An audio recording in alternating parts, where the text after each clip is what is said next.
Je vous salue dans le nom de Jésus.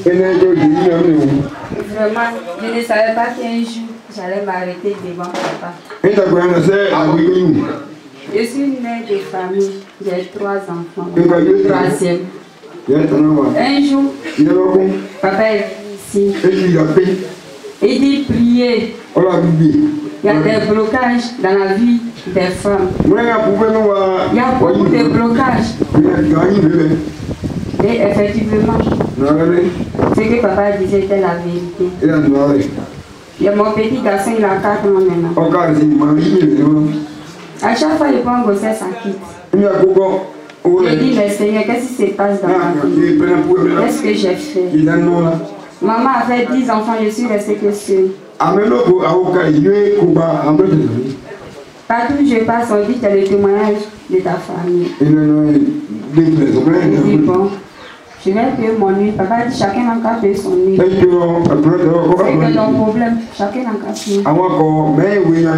Et par la grâce de Dieu, j'ai payé. Et papa m'a lavé ici. Un mois plus tard, il a mis ça sur toi, non? Faut bien expliquer la belle. Papa m'a lavé. Hein? C'est femme déjà. J'ai mis ça sur Il toi. a mis ça sur ma tête.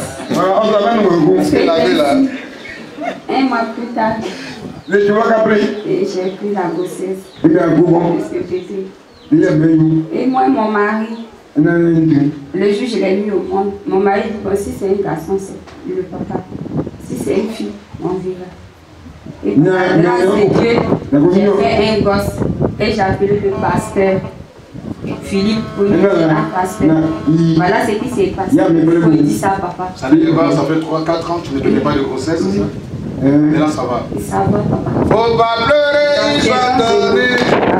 Il va donner, faut pas pleurer, il va donner. Il va donner, faut pas pleurer, il va donner. Ton bébé, faut pas pleurer, il va donner. Ton bébé, il va donner. Ton bébé, il va donner. Guérison, faut pas pleurer, il va donner. Il va donner, faut pas pleurer, il va donner.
Continue à féliciter.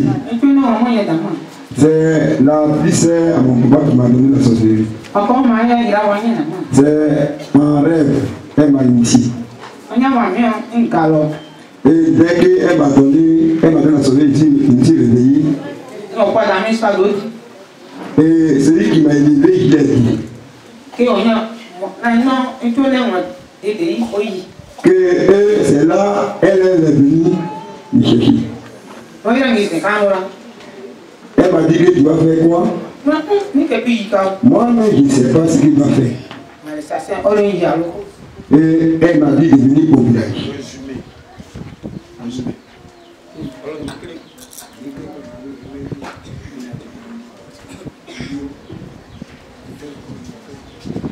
Il faut résumer. Donc, on a le bain. Lorsqu'elle m'a initié, et première fois, la personne qui est criée, c'est mon père. Et le second, j'ai pris l'enfant de ma soeur. En première position, la femme de mon petit frère, il a donné aussi. Et une fois que cette maladie est en toi, la sorcellerie, pour reconnaître, c'est pas facile. Et lorsque le brother est venu, il m'a pris. Et ma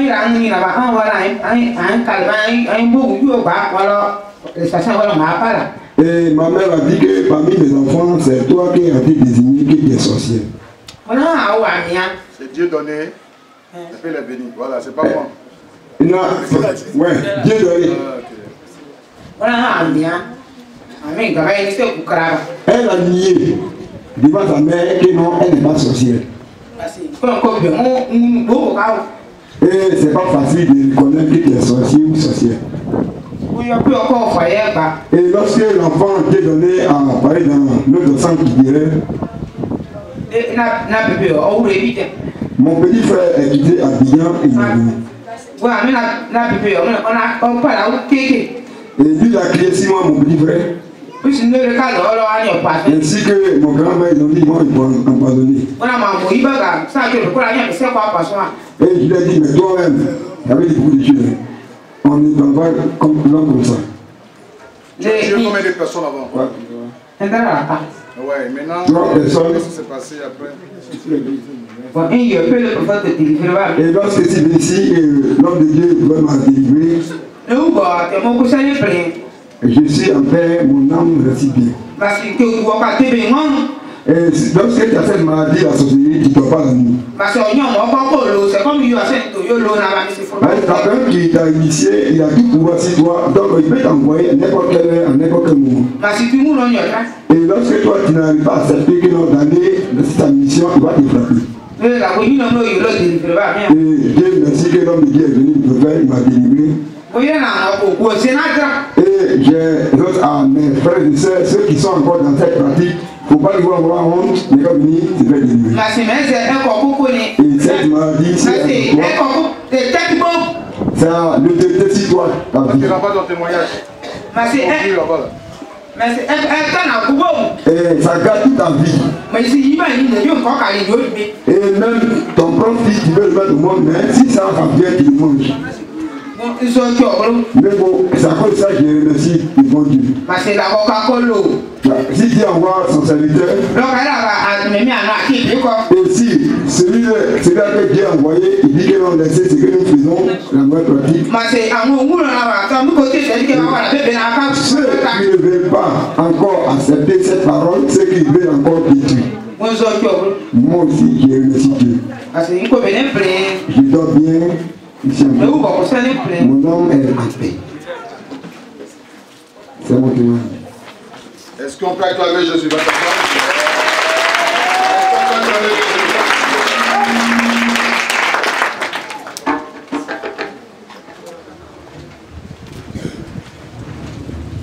Moi, je bénis le nom de Dieu. Parce que je ne m'attendais pas à être parmi mon nom, c'est Nekano Joël. Alors, Nekano Joël.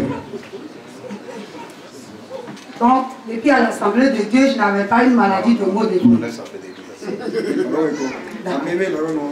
Je bénis le nom de Dieu. Parce que mon arrivée des Arokos, ça a été moi mon malheur. Je n'ai pas maladie de maux de ventre. Mais pour finir, j'ai eu fibrome et kyste. Je ne faisais que souffrir. Mon mari dépensait seulement. C'était sur le tas d'opération. Il refusait à tout moment. Mais quand l'homme de Dieu est venu ici, on venait ici. Mais le jour où il a dit qu'il partait délivrer Douaville, c'était ce jour où j'étais parmi. Quand il a crié, il y a une femme qui est parmi vous qui a telle maladie, telle maladie. En même temps, je suis tombé. Voilà, c'est ce jour que j'ai reçu ma délivrance. Oh, je ne faisais que participer à n'importe quelle délivrance. Je n'ai jamais reçu cette liberté. C'est par rapport à l'homme de Dieu que j'ai reçu ma liberté. Alors je bénis le nom de Dieu. Je lui rends toute la gloire.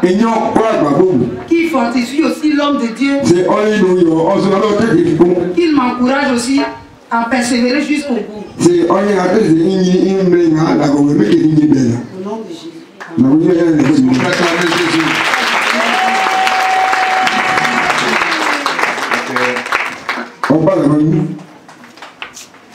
Yapa lagi, yo ya nasayo, yapa.